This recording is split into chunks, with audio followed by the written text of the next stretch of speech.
Hi friends, welcome back to our YouTube channel. Present వచ్చేసి మనకు road రవాణా శాఖ ఏదైతే సంస్థ ఉందో వాటిలోనే వచ్చేసి మనకు ఆఫీసర్ స్థాయి పోస్టులు, డిప్యూటీ మేనేజర్ పోస్టులు అయితే మనకు భర్తీ చేస్తూ ఉన్నారు. అయితే దీనికి ఎటువంటి ఎగ్జామ్ కానీ ఎటువంటి ఫిజికల్ టెస్ట్ కానీ ఏది కూడా కండక్ట్ అయితే చేయరు. సింపుల్గా మీరు అప్లై చేస్తే చాలు, మిమ్మల్ని షార్ట్లీ చేసి డాక్యుమెంట్ వెరిఫికేషన్ కండక్ట్ చేసి మెడికల్ టెస్ట్ కండక్ట్ చేసి మీకైతే జాబ్ అనేది ఇవ్వడం అయితే జరుగుతుంది. మెడికల్ టెస్ట్ అనేది ఆప్షనల్ అనమాట. అంటే మనకు మెడికల్ టెస్ట్ అయితే కండక్ట్ చేస్తారంటే చేయొచ్చు, చేయకపోవచ్చు, అది పక్కన పెట్టేసేయండి. మెయిన్గా మిమ్మల్ని మీ అప్లికేషన్ అయితే షార్ట్ లిస్ట్ చేసి మిమ్మల్ని డాక్యుమెంట్ వెరిఫికేషన్ పిలిచి మిమ్మల్ని అయితే సెలెక్ట్ అయితే చేయడం అయితే జరుగుతుంది. కానీ దీనికి ఎటువంటి ఎగ్జామ్ కానీ ఎటువంటి రన్నింగ్ కానీ కండక్ట్ అయితే చేయరు. ఇవి ఆఫీసర్ స్థాయి పోస్టులు కాబట్టి. అండ్ ఈ వీడియోలో వచ్చేసి క్వాలిఫికేషన్ ఏంటి, సెలక్షన్ ప్రాసెస్ ఏ విధంగా ఉంటుంది, ఎవరెవరు అప్లై చేసుకోవచ్చు, అప్లై డేట్స్ ప్రతిదీ మీకు పిన్ టు పిన్ అయితే ఎక్స్ప్లెయిన్ చేస్తాను. కాబట్టి వీడియో చూసినటువంటి ప్రతి ఒక్కరికి నా రిక్వెస్ట్ ఏంటంటే వీడియోని ఎండ్ వరకు చూడండి. అదేవిధంగా చాలామంది వీడియోస్ని చూస్తున్నారు కానీ లైక్ చేయకుండా వెళ్ళిపోతున్నారు. మీరు ఒక లైక్ చేస్తే మన ఛానల్ కొద్దిగా బూస్టప్ అయితే ఉంటుంది బ్రదర్. ప్రతి ఒక్కరు కూడా లైక్ అయితే చేయండి. అండ్ అదేవిధంగా మీకు ఇటువంటి జనరల్ అప్డేట్స్ కూడా కావాలంటే కూడా మన ఛానల్ని సబ్స్క్రైబ్ చేసుకొని పక్కన బెల్ ఐకాన్ అయితే యాక్టివేషన్ అయితే పెట్టుకోండి. అండ్ ఇంకోటి, మీరు నన్ను ఏమైనా కాంటాక్ట్ అవ్వాలంటే కూడా మన ఇన్స్టాగ్రామ్ పేజ్ కూడా అవుతుంది. మన ఇన్స్టాగ్రామ్ పేజ్ని ప్రతి ఒక్కరు కూడా అక్కడ ఫాలో అయ్యి నాకు మెసేజ్ చేయండి. అప్పుడే నాకు మీ మెసేజ్ డిస్ప్లే అవుతాయి అండ్ అక్కడ మీకు రిప్లై ఇవ్వగలను అనమాట. ఇక మెయిన్ టాపిక్ ఏంటంటే మనకు రోడ్ రవాణా సంస్థ ఏదైతే ఉందో వాటిలోనూ భర్తీ చేసినటువంటి డిప్యూటీ మేనేజర్ పోస్టులు భర్తీ చేసినటువంటి అఫీషియల్ నోటిఫికేషన్ వచ్చేసి ఇదే అనమాట. ఈ నోటిఫికేషన్కి ఆల్ ఓవర్ ఇండియా వాళ్ళందరూ కూడా అప్లై చేసుకోవచ్చు, అమ్మాయిలు అండ్ అబ్బాయిలు ఇద్దరు కూడా అనమాట. ఇక్కడ మీరు చూసుకుంటే national highway authority of India, minister of road transport and highways, road రవాణా శాఖ అని చెప్పాను కదా, మనకు మినిస్టర్ ఆ శాఖ అనమాట. అండ్ ఇక్కడ మీరు చూసుకుంటే national highways authority of India invites application for filling of మనకు 60 ఏవైతే పోస్టులు ఉన్నాయో డిప్యూటీ మేనేజర్ టెక్నికల్ ఆఫీసర్ స్థాయి పోస్టులు అనమాట. లెవెల్ 10 కింద మీకు శాలరీతో వస్తుంది. అన్ని ఎలవెన్స్ కలుపుకుంటే మీకు 1,00,000 వరకు శాలరీతో వస్తుంది. బేసిక్ పేనే 56,100 నుండి 1,77,500 ఉందన్నమాట. ఇక్కడ మనకు డేర్నెస్ అలవెన్స్ ఇంకా అదర్ అలవెన్స్ కలుపుకుంటే ఓవరాల్ మీకు 1,00,000 వరకు దగ్గర శాలరీతో వస్తుంది. డైరెక్ట్ రిక్రూట్మెంట్ బేస్ కింద మనకు పర్మనెంట్ జాబ్స్ ఉంటాయి. ఇవన్నీ కూడా మనకు ఎటువంటి టెంపరీ పోస్టులు కానీ ఏవైతే కాదు. ఇక నెక్స్ట్ మనకు ఇంపార్టెంట్ డేట్స్ అనేది చూసుకున్నట్టయితే మనకు ఆన్లైన్ అప్లికేషన్ అనేది ఎప్పుడు స్టార్ట్ అయిందంటే మే 10, 2025 మార్నింగ్ 10 గంటల నుండి ఆల్రెడీ ఆన్లైన్ అప్లికేషన్ స్టార్ట్ అయిపోయింది. అండ్ అప్లై లాస్ట్ డేట్ వచ్చేసి జూన్ 9, 2025 సాయంత్రం 6 గంటల వరకు మనం ఈ నోటిఫికేషన్కి ఎలిజిబిలిటీ ఉన్నటువంటి అమ్మాయిలు అండ్ అబ్బాయిలు ఇద్దరు కూడా అప్లై చేసుకోవడానికి ఇవి డేట్స్ అనమాట. కాబట్టి ఎవరైతే ఇంట్రెస్ట్ ఉన్నటువంటి క్యాండిడేట్ వాళ్ళు ఈ డేట్స్ లోపు మీరు కంపల్సరీ అప్లై అయితే చేసుకోండి. అండ్ లాస్ట్ మూమెంట్లో అయితే అప్లై అయితే చేయొద్దండి. సర్వర్ ప్రాబ్లం వల్ల మీకు అప్లికేషన్ అనేది సబ్మిట్ కాకపోవచ్చు అనమాట. ఇక నెక్స్ట్ ఇక్కడ మనం వేకెన్సీ డీటెయిల్స్ చూసుకున్నట్టయితే ఇక్కడ మనకు పోస్టులు వచ్చేసి డిప్యూటీ మేనేజరు టెక్నికల్ ఏదైతే విభాగంలోనో మనకు డిప్యూటీ మేనేజర్ పోస్ట్ అయితే భర్తీ చేస్తున్నారు. ఓవరాల్గా మనకి నోటిఫికేషన్లోన 60 పోస్టులు అయితే భర్తీ చేస్తూ ఉన్నారు. ఇక క్యాస్ట్ వైజ్గా చూసుకున్నట్టయితే యువర్ వాళ్ళకు 27, ఎస్సీ వాళ్ళకు 9, ఎస్టీ వాళ్ళకు 4 అండ్ ఓబీసీ క్యాండిడేట్ వాళ్ళకు 13, ఈడబ్ల్యూఎస్ వాళ్ళకు 7 పోస్టులు అనమాట. ఇక ఫిజికల్ హ్యాండిక్యాప్ట్ వాళ్ళకు పోస్టులు అయితే లేవు. అయితే ఇప్పుడు ఇక్కడ ప్రతి క్యాస్ట్ వాళ్ళకు పోస్టులు అయితే ఉన్నాయి కాబట్టి ఇంట్రెస్ట్ ఉన్న క్యాండిడేట్ వాళ్ళు అప్లై చేసుకోవడానికి అయితే ట్రై చేయండి. ఎట్టి పరిస్థితుల్లో కూడా మీరు మిస్ అయితే చేసుకోవద్దండి ఈ నోటిఫికేషన్ని. నెక్స్ట్ మనకు హౌ టు అప్లై విషయానికి వచ్చే ముందుగా వచ్చేసి దీనికి అప్లికేషన్ ఫీజు ఉందా అంటే కన్నా ఎటువంటి అప్లికేషన్ ఫీజు అయితే లేదనమాట. కాబట్టి మీరు సింపుల్గా కూడా అప్లై అయితే చేసుకోవచ్చు. అంటే కొన్ని నోటిఫికేషన్లకు వచ్చేసి మినిమం అనేది 100 కానీ మ్యాక్సిమం కానీ ఒక 500 కానీ మనకు అప్లికేషన్ ఫీజు అయితే ఉంటుంది.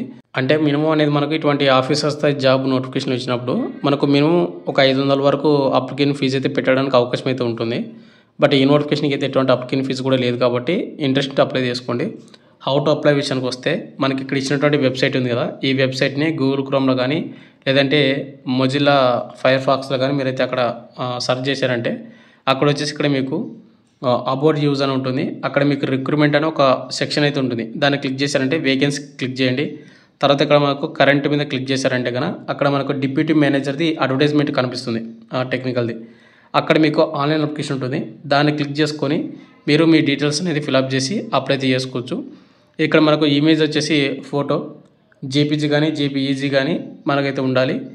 మనకు 1 MB లోపు మాత్రమే ఉండాలన్నమాట. సైజ్ అనేది చూసుకోండి.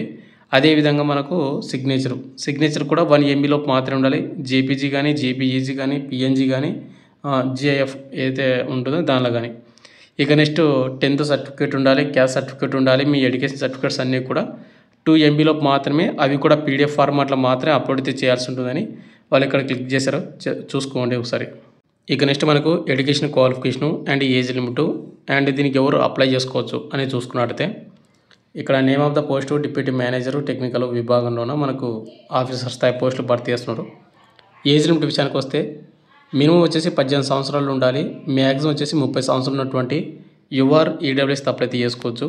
ఇక SC ST వాళ్ళు వచ్చేసి 35 వరకు అప్లై చేసుకోవచ్చు. OBC క్యాండిడేట్ వాళ్ళు వచ్చేసి 33 వరకు అప్లై చేసుకోవచ్చు. వాళ్ళకి ఎక్స్ట్రా ఏజ్ లాస్ట్ కూడా వస్తుంది కాబట్టి. ఇక నెక్స్ట్ మనకు ఎసెన్షియల్ క్వాలిఫికేషన్. ఈ నోటిఫికేషన్కి అప్లై చేసుకోవాలంటే ఎవరైతే సివిల్ ఇంజనీరింగ్ విభాగంలోన బ్యాచిలర్ డిగ్రీ ఎవరైతే కంప్లీట్ చేసుకొని ఉంటారో వాళ్ళు అప్లై చేసుకోవచ్చు. బీటెక్ చేసిన వాళ్ళు కూడా అప్లై చేసుకోవచ్చు అనమాట. కాబట్టి చూసుకోండి. అదేవిధంగా ఇక్కడ మనకు క్లారిటీగా వాళ్ళు ఒకటి మెన్షన్ చేశారు, డైరెక్ట్ రిక్రూట్మెంట్ బేస్ని భర్తీ చేస్తున్నాం కాబట్టి ఎవరైతే 2025 గేట్ ఎంట్రన్స్ ఎగ్జామ్ ఎవరైతే రాసి ఉంటారో వాళ్ళు మాత్రమే అప్లై చేసుకోవాల్సి ఉంటుంది. గేట్ అంటే కనుక graduate aptitude test in engineering అనమాట. ఎవరైతే ఇది రాసి ఉంటారో సివిల్ ఇంజనీరింగ్ విభాగంలోన 2025 గేట్ ఎగ్జామ్ వాళ్ళు మాత్రమే అప్లై చేసుకోవాల్సి ఉంటుంది. అయితే కొంతమంది ఉండొచ్చు, బ్రదర్ నేను bachelor degree in civil engineering చేశాను, నేను గేట్ ఎగ్జామ్ అనేది రాయలేదు, నేను అప్లై చేసుకోవచ్చు అని. గేట్ ఎగ్జామ్ రాయని వాళ్ళు వచ్చేసి ఈ నోటిఫికేషన్కి అర్హత లేదు, వాళ్ళు నాట్ ఎలిజిబుల్ అనమాట. ఇక నెక్స్ట్ ఫైనల్కి వచ్చేసి మనకు సెలక్షన్ ప్రాసెస్ చూసుకున్నట్టు ఇక్కడ క్లారిటీ మెన్షన్ చేశారు. సెలక్షన్ ప్రాసెస్ని on the basis of gate 2025 scores in the discipline in civil engineering. ఏదైతే సివిల్ ఇంజనీరింగ్ విభాగంలోన 2025 గేట్ ఎగ్జామ్ రాసి ఉంటారు కదా, కంపల్సరీ రాయాలన్నమాట. అప్లై చేయాలంటే ఆ గేటు ఎగ్జామ్లో వచ్చినటువంటి స్కోర్ని బేస్ చేసుకొని మిమ్మల్ని అయితే షార్ట్ లిస్ట్ చేయడం అయితే జరుగుతుంది.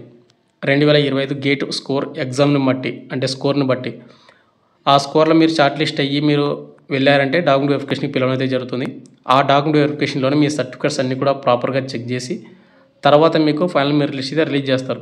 అంటే మనకు మెడికల్ లిస్ట్ కూడా మెన్షన్ చేశారనుకోండి, అంటే ఇక్కడ నోటిఫికేషన్ మెన్షన్ చేయలేదు, బట్ ఏంటంటే ఆప్షనల్ అనమాట. అది కండక్ట్ చేయొచ్చు, చేయకపోవచ్చు, మ్యాక్సిమం కండక్ట్ చెయ్యరనమాట. ఎందుకంటే ఇవి డిఫెన్స్ సెక్టర్ జాబ్స్ అయితే కాదు కాబట్టి ఎవరైతే గేట్ ఎగ్జామ్ రాసి ఉంటారో 2025 గేట్ ఎగ్జామ్ వాళ్ళు కంపల్సరీగా అప్లై చేసుకుని ట్రై చేయండి. దీనికి ఎటువంటి ఎగ్జామ్ కానీ ఎటువంటి మెడికల్ టెస్ట్ కానీ ఎటువంటి రన్నింగ్ కానీ కండక్ట్ చేయడం లేదు. ఇంకోటి ఏంటంటే దీనికి ఎటువంటి అప్లికేషన్ ఫీజు కూడా లేదనమాట. కాబట్టి మీరు అప్లై చేసి ట్రై చేయండి ఎవరైతే 2025 గేట్ ఎగ్జామ్ రాసినటువంటి ప్రతి ఒక్క క్యాండిడేట్ వాళ్ళు కూడా. ఫైనల్గా వచ్చేసిందే బ్రదర్, మీకు పక్కన డిస్టర్బెంట్ ఉండొచ్చు, బట్ ఒక అడ్జస్ట్మెంట్ అవ్వండి. Sorry for the disturbance. ఫైనల్గా వచ్చేసిందే బ్రదర్. మీకు ఇంకేమైనా డౌట్ అయినా కింద కామెంట్ అయితే చేయండి. అండ్ ఎవరైతే గేట్ స్కోర్ ఎగ్జామ్ రాసినటువంటి ప్రతి ఒక్క క్యాండిడేట్ వాళ్ళు అప్లై చేసుకుని ట్రై చేయండి. ఇవన్నీ కూడా ఆఫీసర్స్ టైప్ పోస్టులు, ఎగ్జామ్ కూడా లేదనమాట. అండ్ ఇంకోటి ఏంటంటే మీకు నోటిఫికేషన్ కావాలంటే మన టెలిగ్రామ్ గ్రూప్లో పోస్ట్ చేసి అక్కడ పిన్ చేసి పెడతాను, మీరు అక్కడ నుంచి డౌన్లోడ్ చేసుకోండి. మీకు అప్లై చేసినటువంటి వెబ్సైట్ లింక్ కూడా కింద డిస్క్రిప్షన్ అయితే నేను ప్రొవైడ్ చేశాను. ఆ లింక్ క్లిక్ చేసుకొని మీరైతే అప్లై అయితే చేసుకోండి. Thank you.